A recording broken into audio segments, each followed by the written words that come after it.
Bonjour à toutes, bonjour à tous et bienvenue dans votre rendez-vous mensuel Cinépopée qui retrace l'histoire à travers les années d'une saga du cinéma. Et ce soir, pour nous m'accompagner et parler d'une saga que je raffole et que je crois mon co-animateur raffole aussi, Chris, comment ça va Chris? Salut James, ça va très très bien. Et c'est pas que je raffole cette saga, c'est que je la place au-dessus de tout. C'est une Ah, saga génialissime, excellent. visionnaire et en avance sur son temps. Et tu as pas tort et on va pouvoir en débattre parce que je vous rappelle, le programme de Cinépopée, c'est pitcher un peu les différents opus de la saga. On va jouer ensemble en se posant des questions, on va détailler un peu les critiques, on va émettre les plus folles théories et on va finir également par se demander quelle va être la suite. Alors Chris, est-ce que tu es prêt à avoir peur ce soir?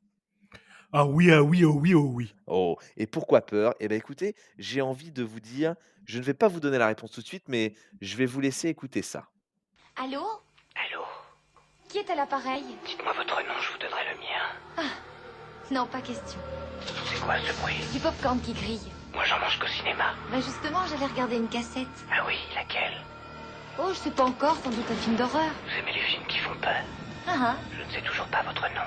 ça vous avancera à quoi de le connaître? J'aime bien savoir qui je regarde. Je pense que vous avez tous compris, chères auditrices, chers auditeurs, et pour ceux qui ne l'ont pas encore compris, vous êtes, je pense, moins de 2%.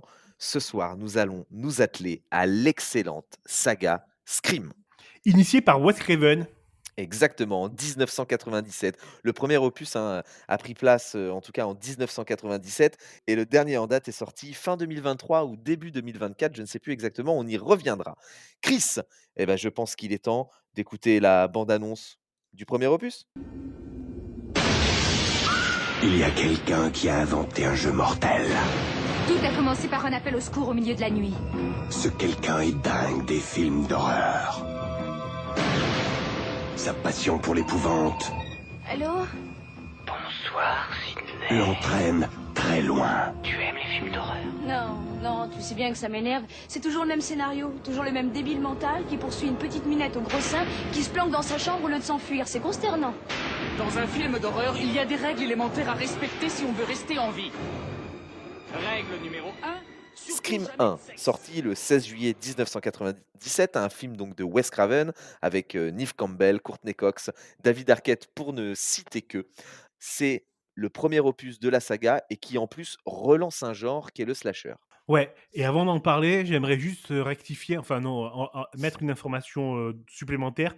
J'ai dit initié par Wes Craven, mais il faut aussi citer son scénariste Kevin Williamson. Exactement, tu as raison. Alors, commençons par le synopsis. De quoi parle ce premier volet de Scream, Chris? Bah, c'est très simple. On suit les aventures de Sidney Prescott, dont la mère a été sauvagement assassinée un an plus tôt. Et elle se retrouve aux prises avec un tueur fou, on va dire, un serial killer qui tue ses amis au couteau, affublé d'un masque de fantôme. Bah, écoute, c'est un pitch, simple, basique et efficace et effectivement, on va suivre en tout cas tous ces adolescents, qui évoluent, dans une ville, qu'on appelle, Woodsboro et on va découvrir des mystères, dont personne n'avait eu vent et du coup qui vont donner en fait un alibi, au tueur. Alors toi, déjà, j'ai envie de savoir, qu'est-ce qui t'a plu dès ton premier visionnage de Scream? Moi, c'est l'humour d'abord qui m'a plu. C'est l'humour et le second degré du film tout le long. C'est-à-dire que c'est un slasher, oui, il y a du sang, oui, ça fait peur, oui, tu sursautes, oui, tu es choqué, mais il y a un second degré sur tout ce qui se passe, à l'écran. On Le spectateur n'est pas pris pour un imbécile. Dès le début, le la première phrase, il me semble, c'est: «C'est quoi ton film d'horreur préféré?» par exemple, on l'a entendu tout à l'heure et ça l'air de rien, ça instaure une complicité avec le spectateur que l'on a tout le long du film et tout au long de la saga. Mais c'est la C'est force un ça. peu c'est la force un peu justement, du film, donc de son scénariste, comme tu l'as dit, Kevin Williamson ou du réalisateur Wes Craven. C'est qu'en fait, ils nous font dès les premières secondes en tout cas de ce premier film, nous identifier directement à la première victime. Ouais, exactement, c'est tout à fait ça. C'est vraiment très intelligent comme principe et tu es dans le film, directement, quoi et tout à l'heure, tu les as cités, mais il faut vraiment les reciter parce que, Neve Campbell, Courtney Cox et David Arquette, ils sont irréprochables dans la saga et dès le premier film, ils sont, tu pas envie qu'ils meurent, quoi. T'as envie que ce soit tes potes, en vrai. Exactement, c'est et puis c'est un vrai trio de choc, un vrai trio de choc qu'on plaît en tout cas, qui nous plaît à retrouver, à travers tous les épisodes. Et toi donc qu'est-ce qui t'a le plus marqué à travers cet épisode mis à part l'humour, est-ce que c'était vraiment l'ambiance du film? Quel était d'ailleurs le dernier slasher que tu avais vu avant Scream? C'est une très bonne question et je dois avouer que je n'étais pas très, slasher et pas très, horror movie, avant ce film. Je ne voyais pas l'intérêt et je suis allé un peu à reculons avec un pote, voir Scream et je suis tombé amoureux de l'histoire. Je me suis dit: «Mais c'est ça les films d'horreur, c'est ça les slashers?» Alors non, parce que, je pensais qu'ils avaient tous un second degré, non, ça a vraiment été innovant avec ce film. Donc, ouais, moi j'ai adoré ce film pour cette vision-là. Alors après ce qu'on peut apporter par contre, parce que tu as raison, tous les slashers antérieurs, en tout cas à Scream, n'avaient pas forcément ce degré d'humour et ce second degré. Par contre, ce qu'il faut dire, c'est qu'en fait, il a renouvelé le genre et il a vraiment inscrit un ADN dans le genre du slasher et aujourd'hui dans tous les slashers qui sortent, hein, et c'est 100 des slashers, on va avoir ce second degré et cette note d'humour et cette identification et cet attachement au personnage, en tout cas, qu'on va vouloir, nous faire transparaître à l'écran. Ouais et c'est un coup de maître, un coup de génie. Par exemple, moi, le personnage de Courtney Cox qui joue, Gail Weather, une journaliste, d'abord un petit peu people, on va dire, un petit peu, j'allais dire, de Imbuvable? ouais, voilà. Ouais et on peut se poser la question et j'ai envie d'ailleurs de te la poser. Est-ce que tu penses que Gail Weather est une bonne journaliste? Non, c'est la pire journaliste qui existe et c'est l'archétype, c'est l'archétype, c'est la caricature totale, du mauvais journaliste. Ouais, elle est arriviste, elle pense qu'à son prix Pulitzer, qu'à écrire un livre, elle s'en fout des gens et pourtant, elle tombe amoureuse du petit flic de province, elle aide les autres personnes. Moi, je trouve que, ce personnage-là, il a une belle évolution dans ce 1er film et on va le voir, une belle évolution dans les autres. Exactement et donc alors avant de passer justement tout de suite, à Scream partie 2, j'ai envie de te dire aussi, moi ce qui m'a vraiment, interpellé à travers ce film et ce qui m'a fait en fait adorer un peu ce genre de film, c'est qu'en fait on n'est jamais sûr de rien et c'est aussi le premier slasher en fait où il n'y a pas un tueur, mais 2 tueurs. À savoir, de toute façon vous êtes dans Cinépopée, hein, on n'est pas là pour vous donner envie, d'aller regarder des films, mais on est surtout là pour vous donner notre vision des films, à savoir un petit ami qui va être, l'assassin à vouloir tuer sa copine, accompagné, d'un camarade de classe complètement déjanté, à savoir donc Billy Loomis pour le petit copain et Stu Mater pour le camarade complètement déjanté. Ouais et c'est bien que tu le mentionnes, tu dis déjanté. Moi, j'aurais été beaucoup plus, méchant. Je trouve que c'est le personnage raté du film, le seul personnage raté. C'est-à-dire que le mec est débile. Il est et je me dis: «Mais tu vois ça dans ton entourage?» Moi, direct, je lui dis: «Tu ne m'approches plus, quoi».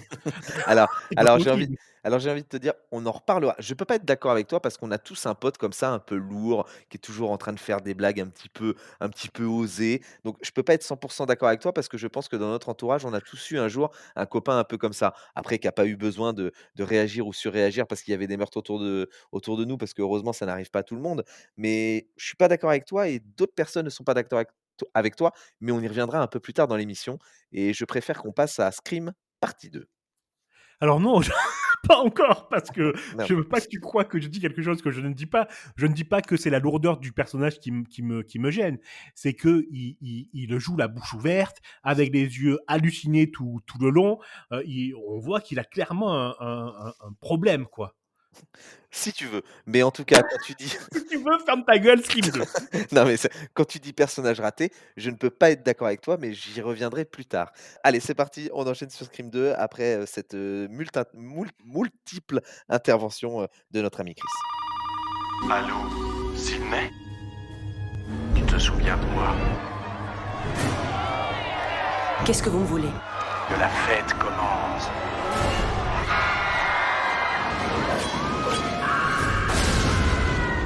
Les deux étudiants en question ont été assassinés hier soir au cours de l'avant-première du film Stab. Croyez-vous que l'assassin frappera à nouveau?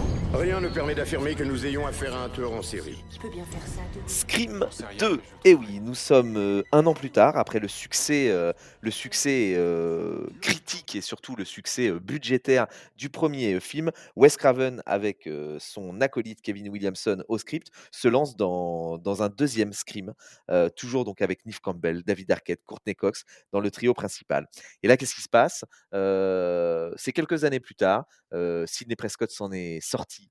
Son amour de jeunesse était le tueur, mais elle a réussi à s'en débarrasser. Et donc, du coup, elle vit avec ce lourd fardeau et elle décide quand même d'aller s'exiler en faculté, un peu plus loin de sa ville d'origine. Et là, malheureusement, les crimes vont reprendre autour d'elle et elle a l'air, encore une fois, d'être la cible de ce tueur masqué appelé Ghostface. Ouais, tout à fait. Ça commence avec une scène d'ouverture. Et c'est l'occasion de parler de ces scènes d'ouverture qui sont légendaires pour moi. À chaque Scream, on ouvre par le premier meurtre. Et celle-ci, je pense que c'est la scène la plus effrayante de la saga. Alors, la plus effrayante et je reprends tes mots de tout à l'heure, mais la plus novatrice et la plus visionnaire. C'est-à-dire qu'on prend place dans le décor d'un cinéma. Tous les meurtres qui ont été perpétués, à Woodsboro font aujourd'hui l'objet d'un film et c'est ça qui est magnifique, c'est qu'on rentre avec un film dans un film. Et donc du coup, elle est vraiment visionnaire en disant que, bah, voilà, on peut être tellement happé par quelque chose qui nous hype, qu'en fait, on fait plus attention à ce qui nous entoure. Ouais, et c'est ça le message du film et le message de cette scène. C'est-à-dire que donc on a la gentille jeune femme qui va voir le film qui s'appelle Stab, et elle se fait assassiner. Elle se fait assassiner sous les yeux de centaines de personnes en pleine projection du film, et tout le monde s'en fout. Et c'est ça le message du film, c'est-à-dire que tu peux mourir du moment que ça reste un spectacle et du moment qu'il y a un profit, c'est pas très grave. Exactement. Et je trouve ça, mais quelle force de montrer ça, quoi. C'est vraiment puissant comme message. Exactement, tu as complètement raison. Et donc mis à part cette scène d'ouverture, toi, qu'est-ce que tu as pensé de ce deuxième Scream? Encore meilleur que le premier. Mais je trouve que déjà, on a affaire à une vraie saga, c'est-à-dire comme une série. C'est-à-dire qu'on retrouve des personnages et qu'ils ont évolué. Et ça, c'est super. Donc, on retrouve Gail Weathers, on retrouve Dewey, on retrouve forcément Sidney Prescott. Et on voit à la suite les dégâts que cela leur a fait sur leur psyché. On voit Courtney Cox, donc Gail Weathers, la journaliste qui a qui a profité de ce meurtre, d'accord, pour des premiers meurtres, du premier film, pour devenir encore plus connu. On voit l'accusé à tort du meurtre de la mère de Sidney Prescott qui revient et qui cherche un petit peu son quart d'heure de gloire, comme dirait Andy Warhol. Tout ça pour servir le propos du film, qui est la célébrité, même 15 minutes, ça vaut le coup. Et s'il y a des morts en chemin, faisons-en un divertissement. Alors, je suis complètement d'accord avec toi sur le fond du film, mais par contre sur la forme, peut-être un peu moins. Moi, j'ai trouvé quand même ce deuxième volet, un ton en dessous du premier. J'ai trouvé qu'il était un peu plus long, qu'il était quand même un peu moins inquiétant. Alors peut-être parce qu'on connaissait déjà un petit peu l'univers, mais j'ai trouvé que même scénaristiquement, il était un peu moins bon avec un dénouement beaucoup trop simpliste à mon goût. C'est fou parce qu'à la différence du premier où j'avais un tueur sur deux, là je me suis fait complètement avoir par les tueurs. Ok, d'accord. Dis-moi, quelle scène t'a vraiment marqué dans ce Scream 2? Ah! Alors je me tâte à répondre à ta question parce qu'on a une chronique un peu plus loin qui justement va nous amène et nous pose la question de scènes qui nous ont le plus marqué et elle fait partie du deuxième. Donc je vais botter en touche et je Alors, ne te réponds pas. répondrai plus tard. Exactement. Vu qu'on en a fini avec le deuxième opus, je te propose de passer à Scream 3. Allô? Allô? Tu aimes les films d'horreur?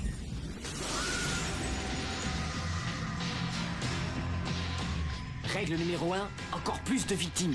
Numéro 2, les crimes doivent être bien plus élaborés.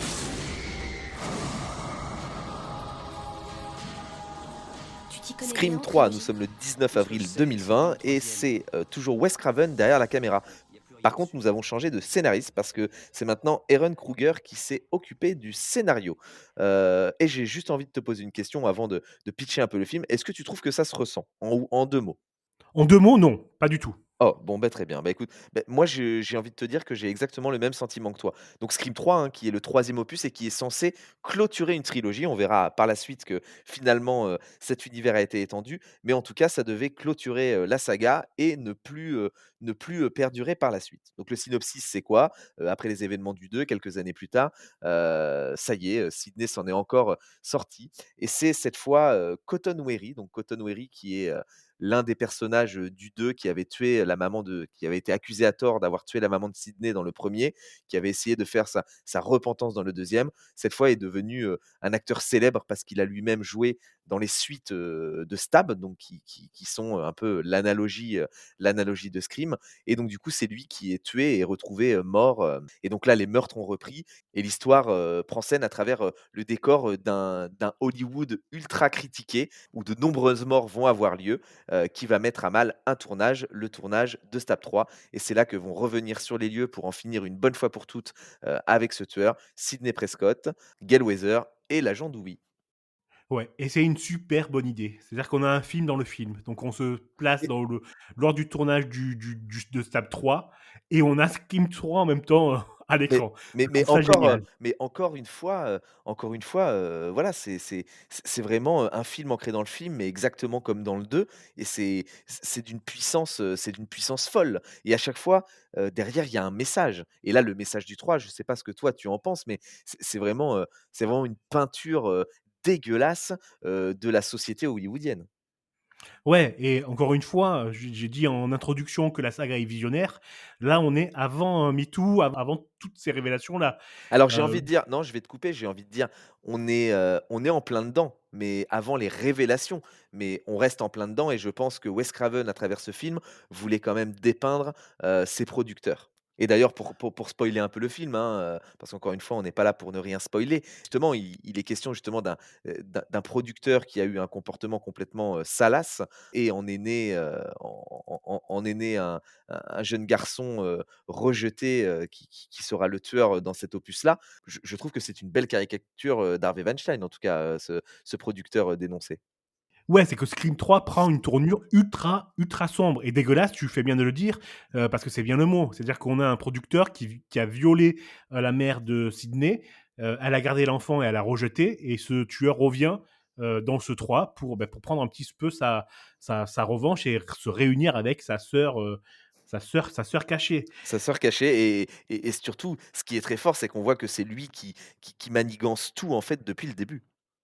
Le Scream 1, le Scream 2 et le Et le sc et troisième. le 3e et c'est là que c'est très fort parce qu'on se rend compte qu'en fait, c'est lui le 1er tueur de la mère de Sidney Prescott. Oui, voilà, tout s'emboîte, tous les épisodes, les 3 épisodes, s'emboîtent. Il y a des révélations sur révélations et derrière ces révélations, ça nous dépeint, tu as dit le mot et je le répète parce que c'est exactement ça, ça nous dépeint un Hollywood dégueulasse. Exactement, un Hollywood dégueulasse, mais et toujours encore une fois, là, je te paraphrase par rapport, à tes premiers mots dans cette émission, à côté de ça, toujours avec un humour grinçant. Ouais, et heureusement qu'on a, cet échappatoire un petit peu, grinçant parce qu'en sortant du film, tu te dis: «Mais c'est quoi ces monstres, quoi?» Il y a une réplique excellente du film, hein, où on dit, «L'innocence n'a pas sa place ici». Eh ben non, effectivement, l'innocence n'a pas sa place à Hollywood. Hollywood, terre de viol, quoi. Mmh et c'est exactement ça et moi, ce que j'ai aimé vraiment dans cet opus, c'est que voilà, on dépeint tout ça, mais après, en fait, on découvre une Sinéad Prescott en fin de film qui en a fini avec tout ça. Pour preuve, la dernière image du film où elle qui vivait toujours dans une maison avec plein d'alarmes, la porte s'ouvre toute seule à cause d'un coup de vent et finalement, bah, elle n'a plus peur parce qu'elle sait que son que son demi-frère, Roman, qui était le tueur, en fait et qui était derrière tout ça depuis de nombreuses années, est enfin mort et qu'elle ne risque plus rien. Ouais, une super belle fin. Exactement, mais elle ne risque plus rien, c'était sans compter des années plus tard. Je vous laisse écouter ceci.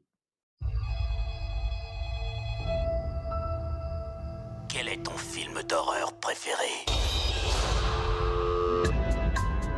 Ma question spécial anniversaire du massacre de Woodsboro, quel est votre film d'horreur préféré? Le drame d'une génération devient la bonne blague de la suivante. Quel est ton film d'horreur préféré? Cette semaine marque la date anniversaire des ignobles meurtres de Woodsboro. La plus célèbre victime, Sidney Prescott, a choisi de revenir dans sa ville natale. Enfin de retour, Sidney. Prête pour le grand show? Effectivement, nous sommes 11 ans plus tard, hein, chers auditeurs, chères auditrices. Le Scream 3 était sorti en 2000, tout rond. Scream 4 arrive en 2011, toujours de Wes Craven et avec un retour au scénario de Kevin Williamson, le duo reprend du service, reflirte sur le succès, mais alors là la question se pose, comment repartir sur quelque chose de crédible?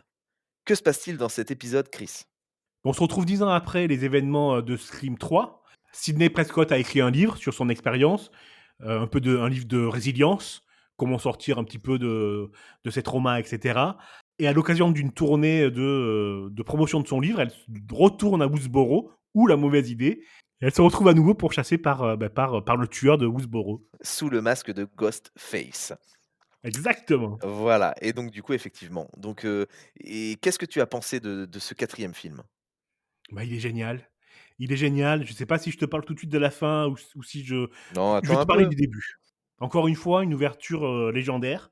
C'est la marque, hein, de fabrique des Scream, vraiment un Et très, alors très bon début. je vais même rajouter parce que tu parles toujours des scènes d'ouverture du film, mais moi je trouve qu'il y a 2 scènes iconiques dans les films de Scream.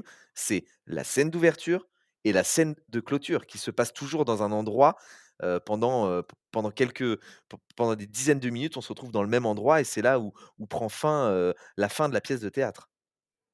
Ah oui, tout à Donc fait, do oui, donc excellent. pour moi, il n'y a vraiment pas que la scène d'ouverture, hein. C'est vraiment, il y a la scène d'ouverture, l'histoire qui se déroule et ça va se clôturer dans une scène bien précise, mais une scène qui prend toujours place pendant de nombreuses minutes.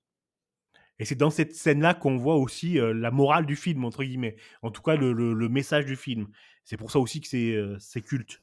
Exactement, et donc du coup, qu'est-ce qui t'a plu à travers ce 4e Scream? On poursuit, ce qu'on avait vu, un petit peu dans le 2. C'est-à-dire que tout devient capitaliste et tout est occasion de se faire du fric, même les morts. D'accord, c'est-à-dire? Est-ce que tu peux en dire un peu plus? Oui, mais pour répondre à ta question, je vais citer Dewey qui dit, consterné: «Le drame d'une génération est une plaisanterie pour la suivante». Quel Exactement. Qu'est-ce que c'est fort de dire ça et c'est tellement, tellement, tellement vrai. Mais et encore une fois, on reprend les mots, hein, désolé, chers auditeurs, chères auditrices, on doit vous saouler avec ça, mais on est encore sur quelque chose de très visionnaire. Parce que franchement, on est sur un film qui s'incruste vraiment dans son temps, avec l'émergence des réseaux sociaux et où, tout ce qui a pu être le drame d'une génération, comme le disait, Dewey et comme tu viens à juste titre de le répéter, devient quelque chose d'amusant pour la nouvelle, jusqu'à ce que le drame se répète encore et encore. Et surtout, une occasion de faire du fric, c'est-à-dire des followers, des fans et d'avoir encore, et de connaître ces putains de 15 minutes de gloire. Exactement. Mais alors, du coup, qui est le ou les tueurs dans ce film? On retourne à 2 tueurs, hein, il y en avait qu'un dans le 3e épisode. Là, on retourne à deux tueurs. L'étudiant en cinéma, qui est un petit, ersatz de Randy, qui nous avait fait un super pitch dans le 3, sur les trilogies et un super pitch dans le 2 pardon, sur Sur les les suites. suites? Donc là, c'est un étudiant en cinéma et surtout la propre cousine de Sidney, Prescott, bah, qui veut ses 15 minutes de gloire comme on l'a dit. Et il y a une scène, mais ahurissante de violence et totalement ridicule dans laquelle, elle s'auto-inflige des blessures, bah, pour montrer ensuite au monde à quel point elle a souffert lors de l'affrontement avec un tueur fantôme puisque c'était la tueuse. Cette scène est glaçante, effrayante, ridicule et elle décrit parfaitement la folie des réseaux sociaux actuels. Exactement. Bah, écoute, je n'aurais pas dit mieux et effectivement, et c'est vrai qu'on ne l'a pas encore souligné, on va le souligner, à travers, cet opus-là. Wes Craven et donc son scénariste Kevin Williamson sont encore une fois très forts. C'est-à-dire qu'ils ont, avec Scream 1, lancé, un renouveau du slasher et ils nous proposent 2 tueurs, chose jamais arrivée. Ils nous proposent un Scream 2 où comme ils avaient mis 2 tueurs au 1, tout le monde s'est dit: «Jamais ils vont pas remettre encore 2 tueurs». Qu'est-ce qu'ils ont fait? Ils ont remis 2 tueurs. Donc du coup, après arrive Scream 3, le public est complètement berné. Donc là, le public se dit: «Bon, bah, ils nous ont mis 2 tueurs». Non, ils nous mettent qu'un seul tueur et là, ils nous lancent 10 ans plus tard un Scream 4 et forcément, le public se dit: «Ah, ils vont pas nous mettre 2 tueurs, ils vont pas nous faire la même parce que là, on est reparti sur le début et s'ils nous remettent 2 tueurs?» Et c'est très fort. Mais ce sont des génies, hein. Je suis désolé, je l'ai déjà dit et je le redirai encore, et encore. Si vous n'avez pas vu cette saga, faut la regarder, quoi. Vous n'avez pas d'excuses. Bah, je ne peux que te plussoyer parce que je sais que tu adores cette expression et ça va nous amener à Scream 5 et là, Scream 5 qui est un renouveau dans le genre, donc on est toujours sur de la suite, parce que ça se passe des années après et on ne recommence pas, l'histoire à zéro. Par contre, malheureusement, le réalisateur, Wes Craven est décédé, après Scream 4 et donc du coup, quelques années plus tard, il a fallu relancer, cette franchise, mais avec de nouveaux réalisateurs. Je vous laisse écouter la bande annonce. Arrête, c'est pas drôle, Amber. Ça te dirait de jouer à un jeu, Tara?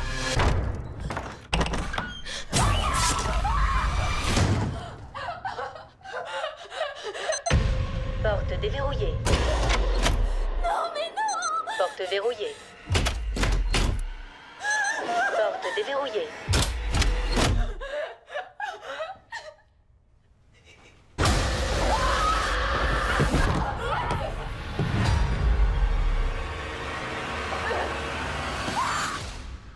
Et donc nous sommes encore 10 ans plus tard, donc nous sommes en 2022 et sort Scream, le 5e opus, mais qui ne s'appellera pas Scream 5, mais qui va s'appeler exactement comme le premier film sorti. Et donc comme dit précédemment, le réalisateur ayant disparu, c'est Matt, Bettinelli-Olpin et Tyler Gillett à qui l'on confie la réalisation de ce nouveau Scream.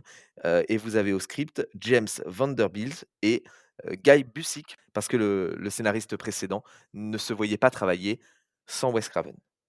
Et donc Chris, qu'est-ce que tu peux nous pitcher, sur cet opus?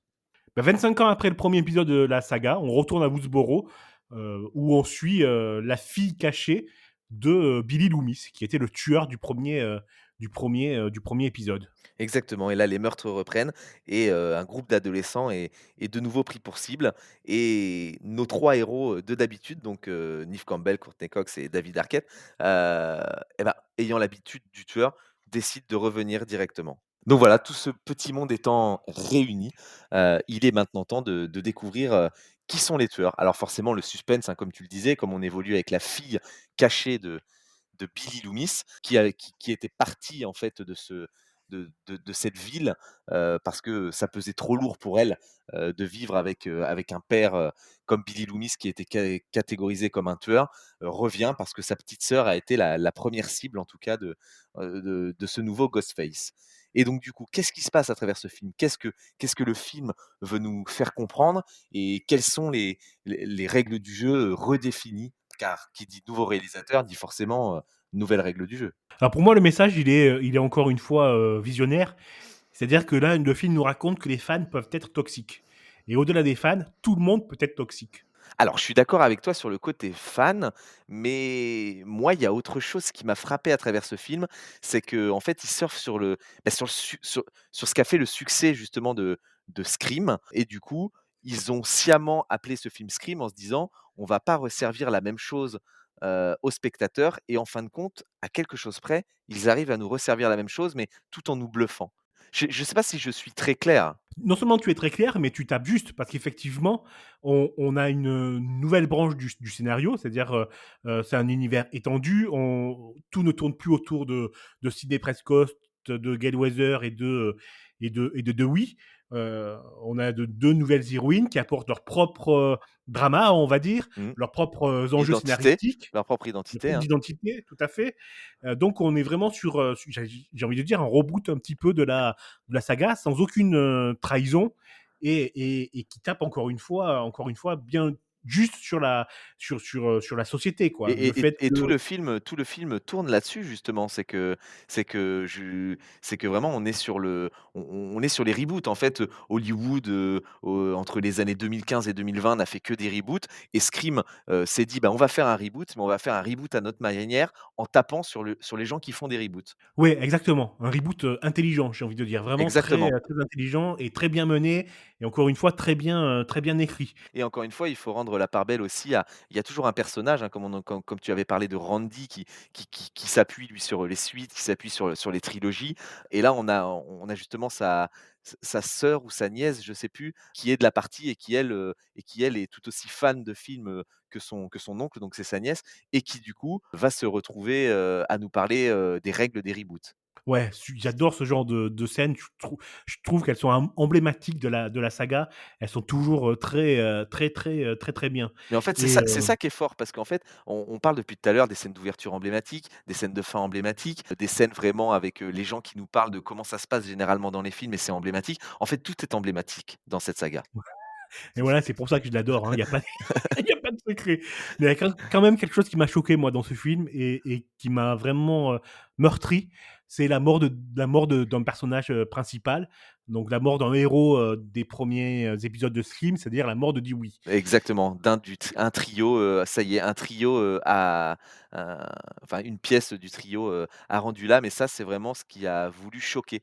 Mais je pense que ça a été fait exprès dans le sens, où ils se sont dit: «Personne ne va s'y attendre. On est dans un reboot et on n'a pas le droit de faire ça et tout ce qu'on n'a pas le droit de faire, bah, nous, on va le faire». Alors moi, c'est pas sa mort qui m'a choqué, c'est la façon dont elle a été amenée. C'est-à-dire qu'on le découvre dans ce 5e épisode en loser, donc il Mmh. vit dans une caravane. On apprend qu'il a quitté, que c'est lui qui a quitté Gail Weathers parce que, elle était en train d'exploser à New York et lui, il ne n'aimait pas la vie à New York et donc il est reparti dans sa petite ville, de province à boire comme un loser, hein, Mmh. je suis désolé, à boire et à se mettre minable et lorsqu'il s'excuse, la scène d'après, il meurt. Il y a une petite morale, chrétienne hollywoodienne qui est un petit peu dommage, je Mmh trouve. et qui est en deçà de ce que nous avait, à ce à quoi nous avait habitué Wes Craven. Ouais, ben tu as abandonné ta famille, tu meurs. C'est comme ça. Ouais, OK, je ça trouve ça un marche. petit peu dommage. OK et donc sinon, sur l'ambiance générale du film, qu'est-ce que tu peux nous dire de plus? Est-ce que toi, tu as vraiment quand même été hypé par ce film, comme tu avais été par les précédents ou ce reboot t'a quand même un peu déçu par rapport à ce que tu attendais?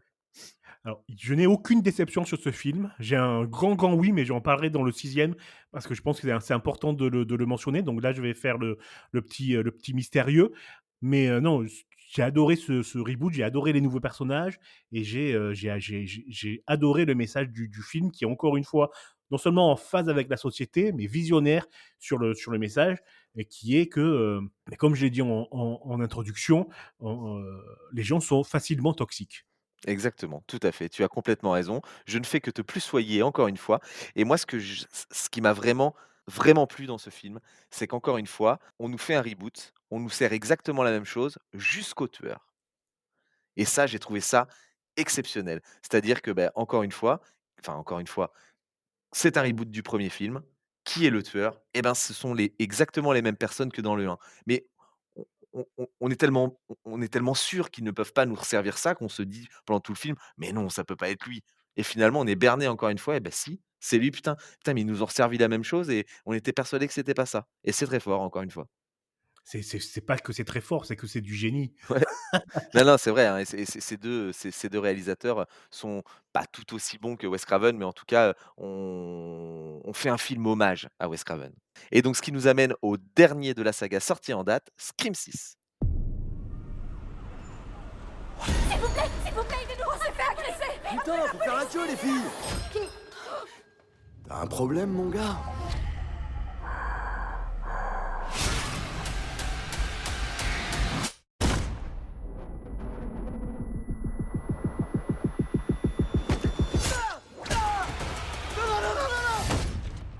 Nous sommes un an plus tard, le même duo de réalisateurs, à la manette et nous retrouvons Scream 6.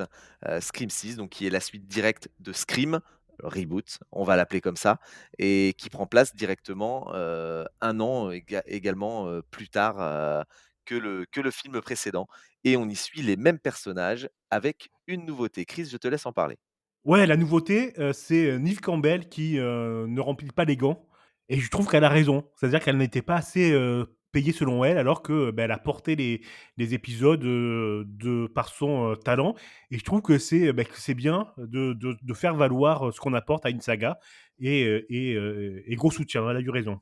Eh ben, écoute, tu as bien raison et est-ce que ça pêche, qu'est-ce que tu peux en dire de ce film? Qu'est-ce qui se passe déjà? Alors, donc comme tu l'as dit, c'est la suite du précédent. Donc on va bien retrouver, cette fois-ci, juste, Gale Weather en guest star, on va dire et on poursuit les aventures des 2 sœurs, des 2 demi-sœurs. Donc la fille de Billy Loomis et sa demi-sœur qui se retrouvent, à New York cette fois-ci, donc un grand terrain de jeu, poursuivi par le tueur masqué et moi j'ai envie de dire ça, direct, c'est-à-dire que les scènes de tuerie et de meurtre sont super bien filmées et super bien trouvées. Et beaucoup C'est-à-dire plus qu'on est dans une ville gigantesque et et beaucoup pourtant plus c'est très violente. intime. Ouais Ouais, je t'ai coupé, je suis désolé. non, non, Vas-y. je n'ai pas de bruit et beaucoup plus violente, j'allais dire. Effectivement, on est dans un univers complètement différent. D'habitude, on est dans des petites villes ou dans des endroits beaucoup plus renfermés. Même quand on était à Hollywood, tout se passait plus dans des dans des endroits assez clos, et là, on a carrément un tueur qui sévit, en pleine ville, donc c'est assez fort. Heu, Ouais. Après moi, j'ai envie d'axer quelque chose, même si moi, c'est pareil, je suis un aficionados de Scream et donc du coup, j'ai adoré ce volet-là. Même si je suis d'accord avec toi sur Neve Campbell, beh, je trouve que du coup, on a quand même perdu en charme. On a déjà perdu Dewey, on n'a plus que Gale et là, je trouve qu'on a un duo qui marche pas aussi bien que ce qu'on avait pu connaître par le passé. Non et ça marche pas bien parce que, hélas, Gale Weather est redevenue une mauvaise journaliste. C'est-à-dire qu'elle a Mmh. promis de ne pas faire de livre à la fin de l'opus précédent et rappelez-moi si vous avez des soucis et qu'est-ce qu'elle fait? Elle écrit un livre, elle redevient, la petite, journaliste, adepte, de la télé poubelle. Donc ça fait un peu Comment lui faire confiance, ça quoi? fait un peu toute construction qui avait été opérée, en fait, a été complètement, déconstruite à travers ce film et je trouve que c'est un peu dommage. Après, bon, il faut quand même souligner la performance de Jenna Ortega, hein, qui aujourd'hui, est une immense star, et qui joue, par exemple, qui a joué dans le dernier Tim Burton ou qui joue dans la série, Mercredi. Mais je trouve quand même qu'on y croit moins, avec ce duo avec, sa sœur du coup, le duo Sam et Tara. Ouais, effectivement, tout à fait, oui. On croit moins aux 2. On sent qu'elles ont un agenda différent, C'est ça en fait. et exactement et puis il y a pas cette connivence, en fait, on était vraiment, dans les 3 voire 4 premiers Scream, on avait l'impression de retrouver une famille et aujourd'hui, on n'a plus du tout, cette impression-là. Donc voilà, mais après en termes de scénario, est-ce que pour toi ça tient tout autant la route? On est toujours sur le même rythme ou on est parti sur quelque chose de différent? Non, le scénario est génial et encore une fois, il est visionnaire. C'est-à-dire que là, dans cet épisode-là, on commence avec donc Sam qui est Melissa, Barrera, donc qui est, la nouvelle, Sidney Prescott, se trouve, prise au piège d'une campagne, internet, qui, fait d'elle la véritable meurtrière des meurtres de Woodsboro, dans le, Scream reboot. Elle aurait tout manigancé, c'est une perverse manipulatrice, c'est elle qui a tué, qui a fait, accuser son pauvre petit ami, innocent et c'est ça le message du film et que je trouve qui est fort, c'est que la vérité, bye bye, merci d'avoir servi, jusqu'à présent, on n'a plus besoin de toi, on se passera de tes services.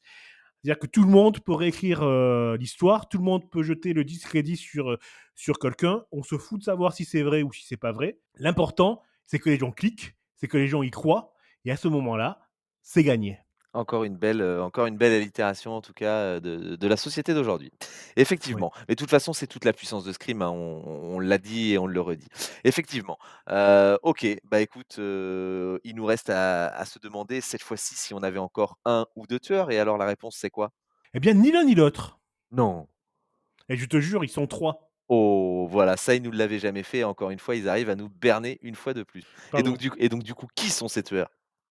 Eh beh, c'est la famille de Richie, justement. Ah! Donc c'est le père et le frère et la sœur. D'accord, voilà, donc on est vraiment là sur une vengeance, encore une fois, comme dans Scream 2, j'ai envie de dire, où c'est la vengeance de la famille par la mère de Billy Loomis et là, ils nous resservent la vengeance, par la famille, en fait, du tueur du premier. Mais c'est ça qui est très fort, en plus, encore une fois, c'est que ce serait n'importe quelle autre franchise, n'importe quel autre film. On se dirait: «C'est bon, ils nous resservent toujours la même chose». Mais là, ils nous resservent la même chose, mais on adore et on y croit.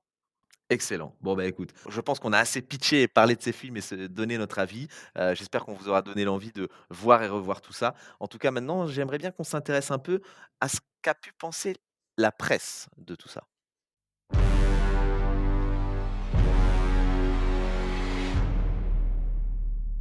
Avant de s avant de se demander ce qu'a pensé la presse, moi, j'aimerais savoir si toi, tu avais un classement à établir sur, la saga Scream, quel serait-il?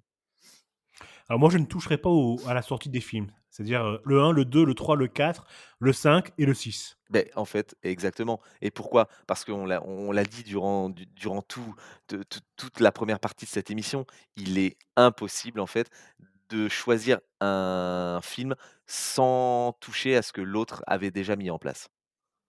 Ouais, c'est comme une série, quoi. Il Voilà, faut voir tous les exactement. épisodes pour apprécier l'ensemble. Exactement, tout à fait. OK, donc qu'est-ce que tu as à nous dire sur la presse sinon? Alors, il y a quelque chose d'assez amusant, c'est-à-dire que jusqu'au 4e film, la critique a plus apprécié les films que le public et à partir du renouveau, donc le 5 et le 6, c'est l'effet inverse et même j'ai envie de dire, drastiquement. C'est-à-dire que les spectateurs adorent les films et beaucoup, beaucoup, beaucoup moins la critique. D'accord. C'est hyper intéressant ça comme analyse. Oui, je pense que c'est, grâce au statut culte de la saga, donc forcément ça joue sur la critique officielle, on va dire. Mais moi, il y a une critique quand même qui m'a choqué, c'est, la critique d'Écran Large. D'accord, et qu'est-ce qu'ils nous disent? Écran Large prétend que Scream confirme qu'elle n'a plus rien à dire, plus rien à raconter et je trouve ça d'une mauvaise foi, absolue, parce que c'est justement le propos de Scream de raconter la société depuis le 1er épisode jusqu'au 6e. On a vu qu'ils ont parlé de la toxicité des fans prêts à tout pour avoir leur carter de gloire, de la mort de la vérité dans le dernier épisode. C'est une saga culte aussi pour ça. D'accord, bah, écoute, ouais, je ne peux qu'appuyer tes propos et je trouve que c'est un peu facile de taper sur cette saga. Effectivement, on peut pas faire, mieux après chaque épisode, mais en tout cas, ils ont effectivement le privilège, ils peuvent jouir en tout cas du privilège de toujours réussir à faire une satire de la société, qu'elle fasse plaisir ou pas, mais en tout cas, elle est là. Bien, écoute, je pense que la 1re partie en tout cas de notre émission s'achève. On aura bien débattu et on se sera mis, bien d'accord en tout cas, à travers ces films. Je te propose de faire une petite pause musicale et bon, bah, tu l'auras deviné, on va forcément écouter, la chanson de Michael et Janet Jackson, Scream.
en cinépopée. Tu veux que je te dise un truc, Chris? Je trouve vraiment que, en fait, c'est toujours aussi plaisant de réécouter un Michael Jackson que de regarder un bon Scream. Et surtout cette chanson, je l'adore en vrai. Bah, voilà, la boucle est bouclée. Regardez-vous un bon Scream, écoutez un bon vieux Michael Jackson et notamment la chanson Scream et vous passerez une super bonne soirée. Allez, qu'est-ce que tu en dis si on jouait un peu?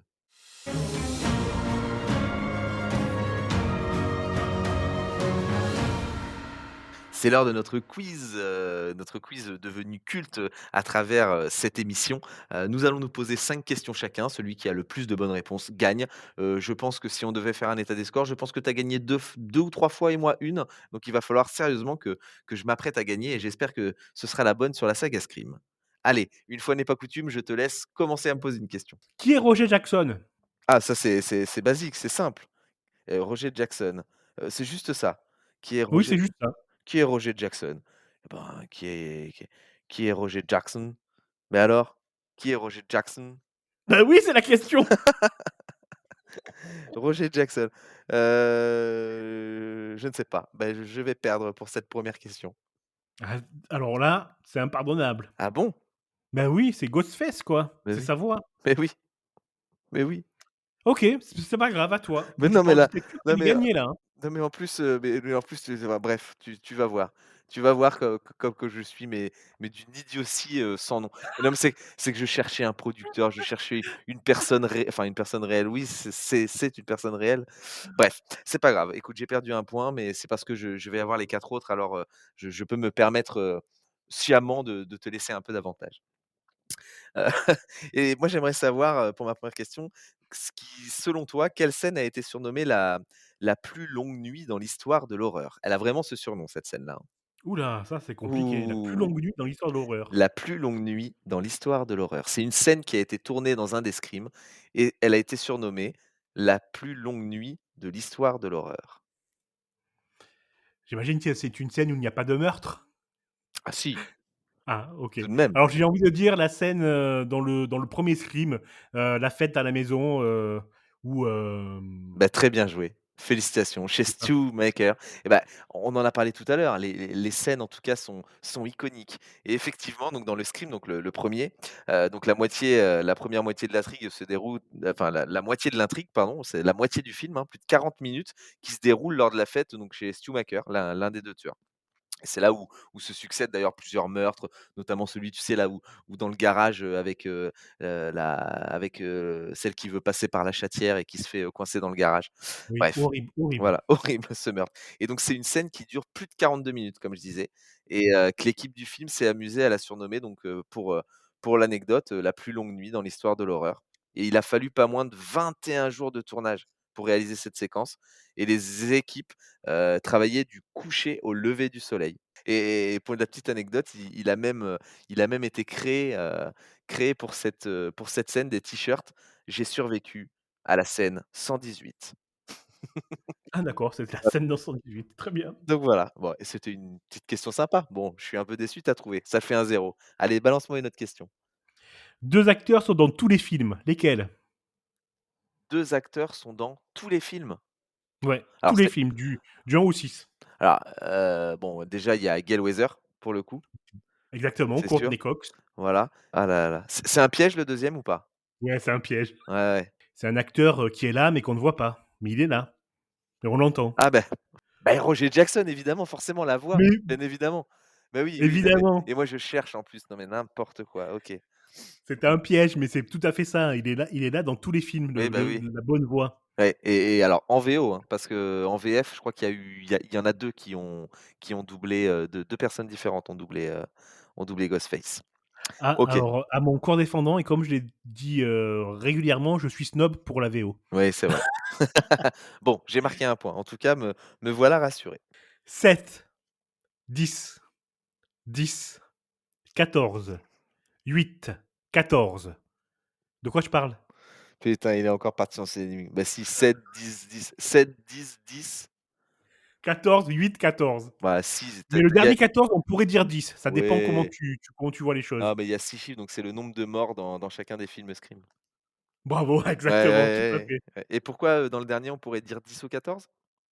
Si tu comptes les «morts annexes» entre guillemets, qui sont pas vraiment les amis, ceux qui devaient mourir. D'accord, OK, Donc ça dans par marche. exemple dans l'épicerie, exact. OK, ah oui. OK, ça marche. Ben merci pour ces précisions en tout cas. 3e question pour moi. Quel personnage devait initialement mourir dans le premier film et a finalement écopé d'un sacré sursis? C'est David Arquette, le personnage de Dewey. Exactement, ouais et que c'est David Arquette, hein, qui l'a expliqué, lui-même et c'est Wes Craven qui à un moment s'est dit: «Oh faisons une prise quand même où on sort Dewey de là, où il est et il est encore plus ou moins en vie» et peut-être qu'il avait déjà, pensé à la suite de Scream ou pas, ça on ne le saura pas parce qu'il ne pourra jamais nous le dire, mais en tout cas, il a eu cette idée au dernier moment et puis, il s'est dit: «Tiens, ça m'aura permis en tout cas de sauver ce personnage». À toi! Sonoma a été terrorisé pour la sortie de Scream 6. Pourquoi?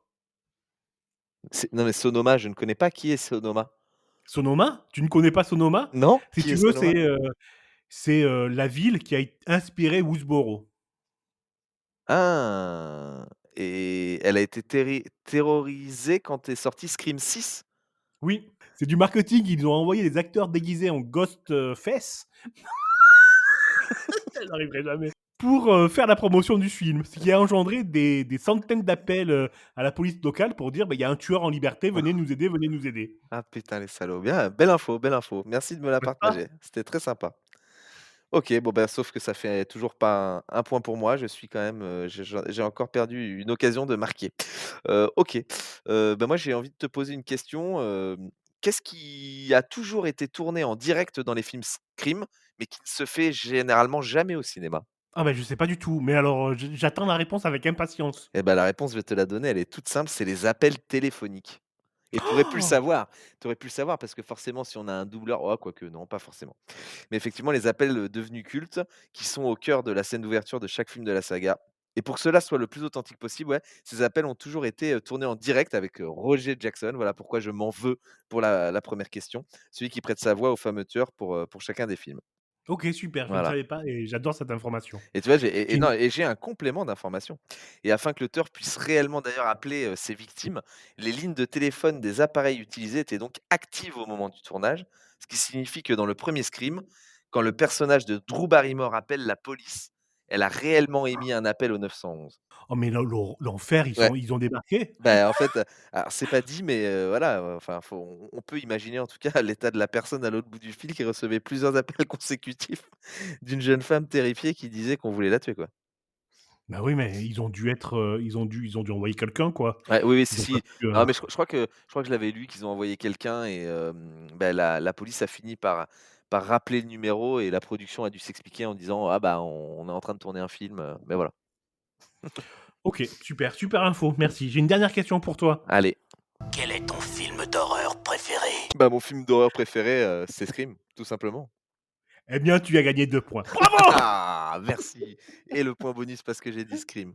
Bah, c'est gentil et moi j'ai une dernière question aussi.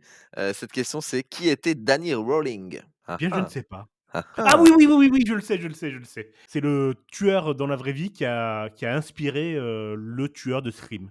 Tu es vraiment trop fort. Lui Tu es oui. vraiment trop fort, il y a rien à dire effectivement, il était surnommé l'éventreur de Gainesville et c'est effectivement, le véritable tueur en série qui a inspiré, Ghostface et donc qui a été condamné à mort, pour triple meurtre d'une famille en 89 et derrière le meurtre de 5 étudiants, à l'université de sa ville Gainesville en Floride en 90. Voilà. Exécuté par injection létale en 2006. Bon bah écoute, on fait les comptes, mais je pense qu'il y a pas de secret, c'est encore toi qui as gagné? Je pense. Ah là là, il est vraiment trop fort donc bah, écoute, je t'applaudis, je m'incline et je te dis, je vais t'appeler, mon Ghostface préféré. Allez, il est temps de passer à la suite.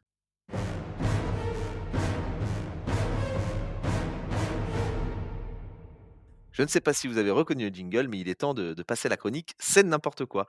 On nous fait chacun reprendre une scène qui nous a le plus marqué ou la plus débile, la plus drôle, la plus horrifique dans un film. Et bah, du coup, on en revient à la question que tu me posais en début d'émission et pour celles et ceux qui ont suivi. À un moment, tu m'as parlé du comment de Scream 2, tu m'as parlé à un moment de Scream 2 et tu m'as demandé quelle était, ma scène la plus iconique dans ce film-là. Et donc je t'ai pas répondu parce qu'effectivement, c'est dans j'ai voulu la mettre dans cette chronique-là parce que pour moi, dans Scream 2, il y a la scène la plus glaçante de la saga Scream.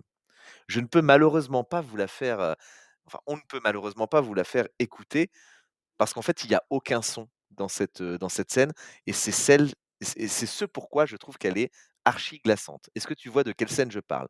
Pas de musique, pas de son, pas de bruit, pas de paroles, rien. Non, là, non, j'avoue, je vois pas. Et ben, c'est dans la scène, dans le 2, dans la scène de l'auditorium et donc justement, il y a des murs de son qui coupent tous les sons parce qu'il y a des étudiants qui viennent faire de la musique et donc du coup, Gale Weathers se retrouve bloquée dans cette salle et elle est pourchassée dans cette salle, mais à pas de velours, en passant de mur de son en mur de son par le Ghostface et on les voit en fait se tourner autour et j'ai trouvé cette scène sans aucun son, sans rien, hyper glaçante. Mais tu as tout à fait raison, effectivement. Ouais. Elle est terrible cette scène. Ouais et Tout moi, à fait c'est raison. vraiment la scène qui m'a fait le plus froid dans le dos. Voilà. Parfait. Et 2 ben bonnes écoute, scènes. stop. Il est temps de passer aux théories?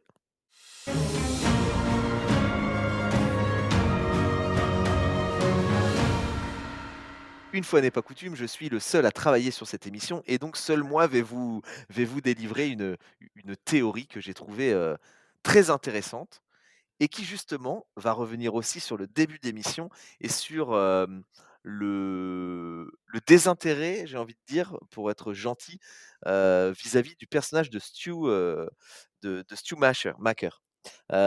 Donc du coup, toi, tu disais que pour toi, ce personnage-là, justement, voilà, était surjoué et que du coup, c'était un personnage raté et pour autant, c'est ce qui est très étrange, mais c'est que c'est un personnage qui est adoré par les fans et archi regretté. Mais moi aussi, j'adore ce personnage et donc c'est pour ça que je ne pouvais pas trop être d'accord avec toi parce que je trouve qu'il reflète la folie et que je ne sais pas, genre, en tout cas, moi, c'est un personnage qui m'a toujours intrigué à travers, cette saga. La folie vue par Hollywood alors, parce qu'en vrai fou, il fait pas ça, Peut regarde-moi. peut-être, mais bon, oui, j'ai bien pour le regarde-moi. Effectivement, c'est vrai, tu as mais donc devrais-je me méfier de toi?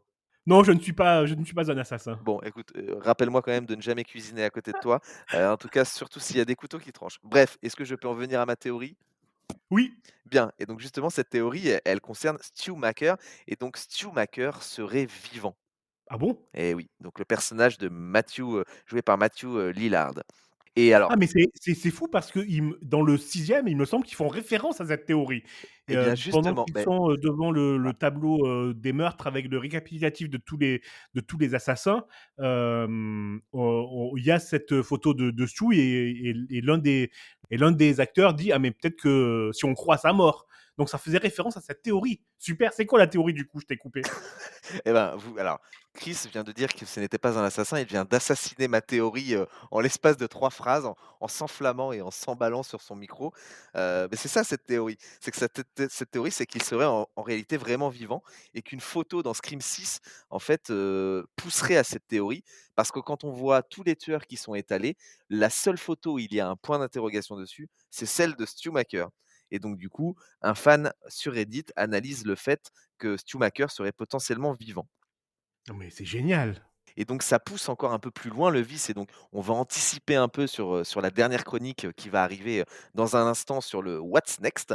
Mais donc du coup, l'argument pousserait au fait que dans Scream 7, ce serait peut-être bien Stu Macher ou alors quelqu'un qui se fait passer pour Stu Macher, qui reviendrait, hanter des personnages et du coup qui plausiblement serait le tueur. L'argument, s'étayerait justement sur le fait que Ghostface, suggérerait lui-même qu'il est Stu Macher, en basculant sa voix entre celle de Stu Macher enregistrée à l'époque et celle de Roger Roger Jackson justement. Donc du coup pour semer le trouble, à travers tout ça. Et qu'à travers le film, potentiellement, le tueur, dissimulerait des preuves, comme le sweatshirt de Stu Macher et certaines de ses affaires qu'il aurait récupérées dans des pièces à conviction. OK, génial, j'adore cette théorie, j'adore. Bah, on verra peut-être dans une prochaine, dans un prochain film que peut-être cette théorie s'étaye et justement, il est grand temps de passer à notre dernière chronique du jour, What's Next? What's Next qui s'interroge sur l'avenir d'une franchise et donc là, sur cette franchise Scream, que va-t-il se passer? Est-ce qu'un Scream 7 est prévu? Et la réponse, Chris? Oui! Et oui, un Scream 7 est à venir. La toile s'emballe, a déjà deviné les tueurs et mobiles, des anonymes aux personnages liés. Ça y est, en tout cas, c'est sûr et certain. Scream 7 va sortir et il va sortir en janvier 2026. Et est-ce que tu veux une bonne nouvelle? Oui, j'en veux une. Je vais même t'en donner 2. La première, c'est le retour de Sidney Prescott, donc de Neve Campbell et celui de Courtney Cox, mais ça n'est pas une surprise, elle est dans tous les films. Voici la première bonne nouvelle. Est-ce que tu veux alors déjà, est-ce que pour toi, c'est une bonne nouvelle?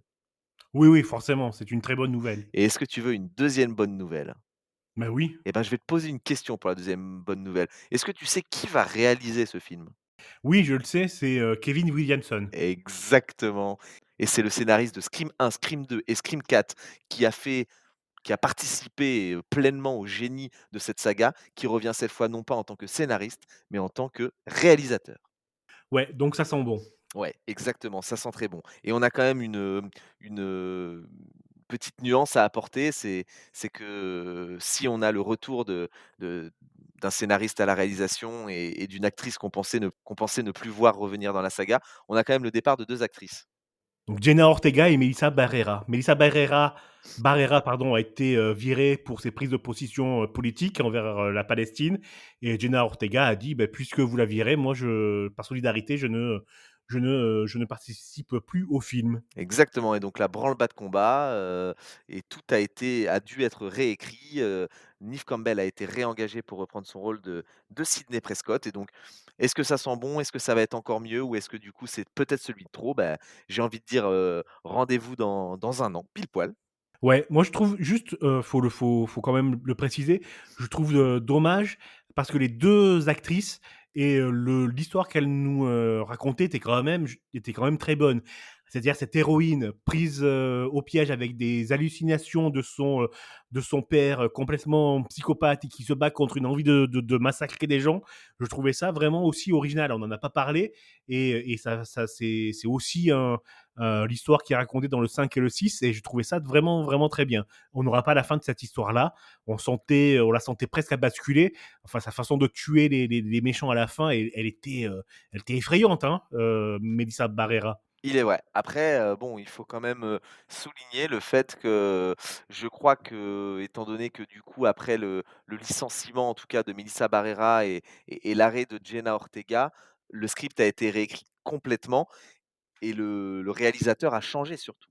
Donc on n'est pas à l'abri Ouais. aussi peut-être d'une bonne surprise et d'un retour mystère Mmh. peut-être sous le masque de Ghostface de finalement, Melissa Barrera. Ah bah, tu vois, c'est ce que j'allais dire, c'est ce que j'allais dire. J'allais te dire, si ça se trouve, on nous fait un flanc, pour tout ça, elles sont virées et la surprise, c'est que les 2 tueuses, du prochain film, bah, c'est les 2 demi-sœurs. Alors ça, ce serait énorme par contre, hein. Ça serait énorme. Ce serait un truc de fou furieux. Mais bon, non, je pense pas qu'on en arrive là, mais bon, on ne sait jamais. Dans Scream, on peut toujours être très surpris, notamment, par le fait que les tueurs ne sont jamais, écrits d'avance ou s'ils le sont, même si on se dit: «C'est sûr que c'est pas eux», eh ben, ce sera eux. Chris, je pense qu'on arrive malheureusement à la fin de cette émission. Et malheureusement, tu fais bien de le dire parce que c'est une super saga, vraiment, allez la voir. Exactement, si vous ne l'avez pas vu, bah, même si on vous a spoilé un peu, ça ne vous gâchera pas le plaisir. Si vous l'avez vu et que vous avez aimé notre émission, n'hésitez pas à aller la revoir, de toute urgence et de la faire partager et découvrir à un max de personnes. Merci d'avoir passé cette, petite heure avec moi, Chris. Non, merci à toi de m'inviter, mois après mois à participer à cette émission, Mais c'est j'adore. normal, c'est une émission qui me tient à cœur. Je sais qu'elle te tient à cœur aussi. On aime débattre en tout cas, autour de ces sagas. Je te dis au mois prochain. Ouais, où on parlera de Pirates des Caraïbes. Exactement, encore une franchise, que j'affectionne beaucoup. Eh bien, chers auditeurs, chères auditrices, merci aussi de nous avoir suivis. On vous dit au mois prochain dans Cinépopée, la petite histoire des grandes sagas.